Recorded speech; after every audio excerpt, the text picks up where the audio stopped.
Well, hi everyone. I never expected I'd be doing a video about a bridge collapse under this set of conditions that I'm going to present to you. I'm recording this video on October 23rd, 2025. This bridge collapse occurred the evening of Monday, October 20th. And you can see this photo here. We've got a sewage tanker truck and it's in the river channel, the creek channel, with the bridge collapsed around it. This bridge is located in Phoenix, Maryland. And we'll just zoom out here and give you a view of this overall location to kind of get you oriented. And as we zoom out here, show you where this bridge is in relation to the rest of Maryland. Let's look at some of this news helicopter footage. Again, the links are in the description of these various news sources, but you can see traffic's backed up on the roads leading up to the bridge. We can see this tanker with portions of the bridge superstructure collapsed around it.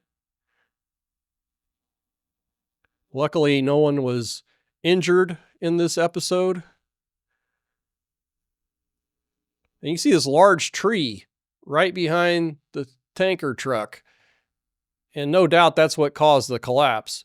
Usually in these situations, someone suspects an overloaded truck on these small old bridges, and that's certainly the case in some instances, but I don't see any scenario where, let's say, an overloaded truck came across a bridge, caused the bridge to collapse, and then caused a tree to fall afterwards. So clearly this is a case where the tree fell down immediately behind this tanker truck and took the bridge out. Let's look at some of this other news footage. There were other cars getting ready to cross the bridge. Pretty scary situation. Again, very lucky no one was hurt or worse. So, very old bridge. This is what the bridge looked like in better days. Some information that was posted to the Historical Bridges website. This bridge was built in 1879 and was rehabbed in 2006. The main span length is 92 feet.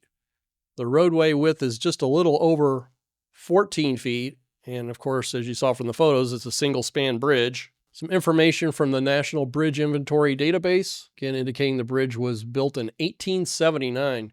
On the rare occasion I come across a bridge this old, it's usually a railroad bridge. But I understand in the Northeast, it may be certainly more common to have old bridges like this still in service. And according to the inventory here, the bridge rating was fair. There's a lot of bridges in fair condition, which is a step above poor and a step below good.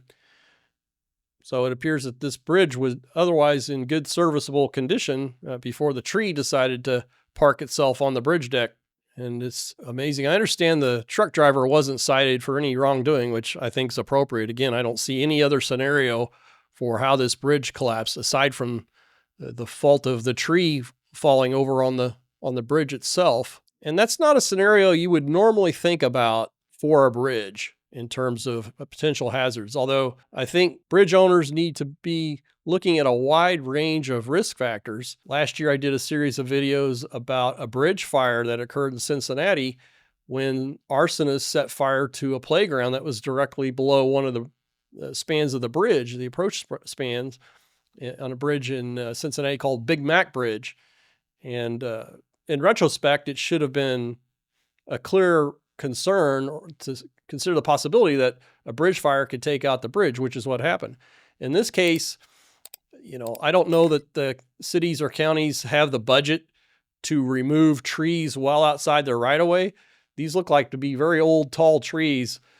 And if they fell over, even if they were outside the right-of-way, would still take out the bridge if it fell on top of it. So again, it's an interesting anecdote, I think. And again, to the extent that you could easily remove these hazards from certain bridges, I would look into doing that. I have to admit, ever since this story broke, this theme song to George of the Jungle has been stuck in my head. But the whole episode reminds me of a house that years ago, my wife and I were looking to buy a new house in a different school district. And we had to find a house that was near completion and get our kids moved in before the school year started. And one of the houses had this old grain silo. It was about 60 foot tall. One of these silos made of concrete blocks with metal hoops around the exterior. And this silo was about 60 feet tall and was about 30 feet away from this new house. So if the silo fell in the direction of the house, it would clearly hit the house. And I told my wife, there's no way we're going to buy a house like that. I called the city and thought, why are you even considering allowing the developer to keep this silo? He had sentimental reasons because the property came through his mom's family and had been a farm for decades, a working farm. But there's no way I would live in a house that was within the fall distance of a silo like this. Of course, I understand many people have very large trees that are within the fall distance of their house. So many people are living with this type of risk already. So I think it's interesting, and I don't think there'll be any follow-ups to this story, but wanted to present it to you anyway. With that, I want to send a shout out to those of you who've contributed to buy me a coffee. That's one of the better ways to support the channel. I also want to thank those of you who are channel members and those of you who've contributed to Super Thanks. Additional great ways to support the channel. So stay tuned for future videos, everyone. I've got a lot of interesting new topics coming up.